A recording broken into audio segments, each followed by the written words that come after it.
Welcome to another video from the Fisherman's Net and Saints Peter and Paul in Naperville, Illinois. We've been looking in these videos at the idea of communion. Communion is an intimate sharing of life and love.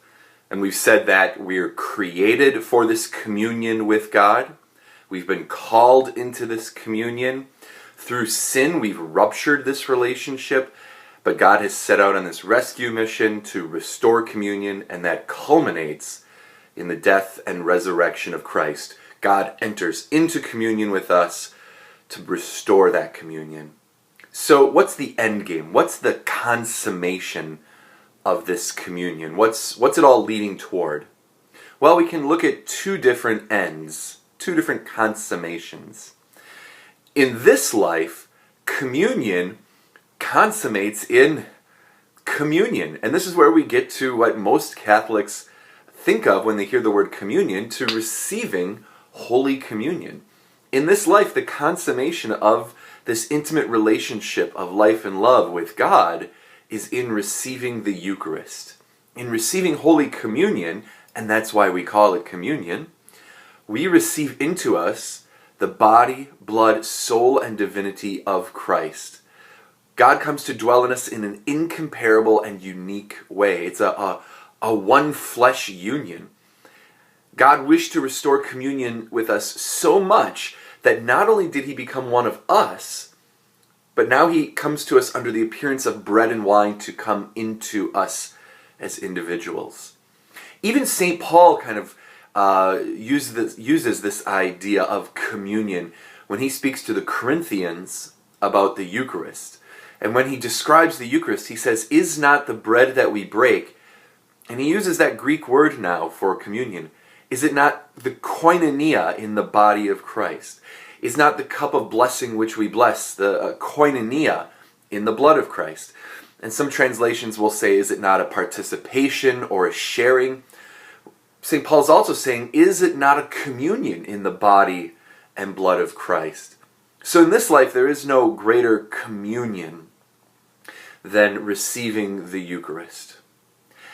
But that, again, points forward to yet another consummation. The Eucharist, the Mass, is a foretaste of the ultimate, eternal, heavenly marriage supper of the Lamb, this ultimate consummation in communion, where the intimate sharing of life and love with God will become complete and eternal. And our tradition speaks of this in very, really deep terms, really amazing terms.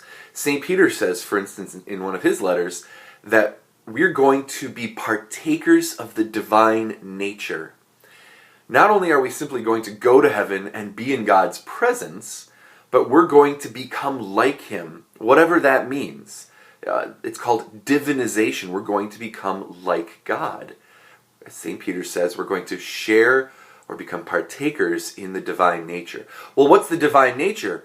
Well, God is Trinity, an eternal, ecstatic union of self-giving love. That's what we're going to enter into. We're going to enter into this eternal, ecstatic union of self-giving love. I mean, picture it. Have you ever thought what heaven is like?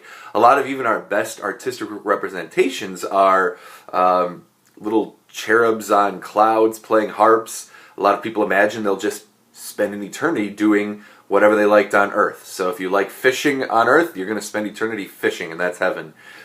But that's not what's going to fulfill the deepest desires of the human person. We're created for communion, and therefore heaven is the fulfillment of that communion. St. John says this in his first letter, "Beloved, we are God's children now. It does not yet appear what we shall be, but we know that when he appears, we shall be like him, for we shall see him as he is." So there's something about this heavenly communion where we'll have this direct vision of God. We call it, in our tradition, the beatific vision. And just because of this direct vision of God, we'll be like him. We're going to participate, share in that divine nature of the Trinity, of self-giving love. Heaven will be the consummation of the communion for which we were created. We're going to look at one final piece here, and that is what happens on earth before that final consummation when we do step out of communion. We've seen that we're established in that communion by baptism, that Christ has already redeemed us to restore that communion. But what happens when we do step out of that communion, reject that communion? And that will bring us to the sacrament of confession. So stay tuned for that.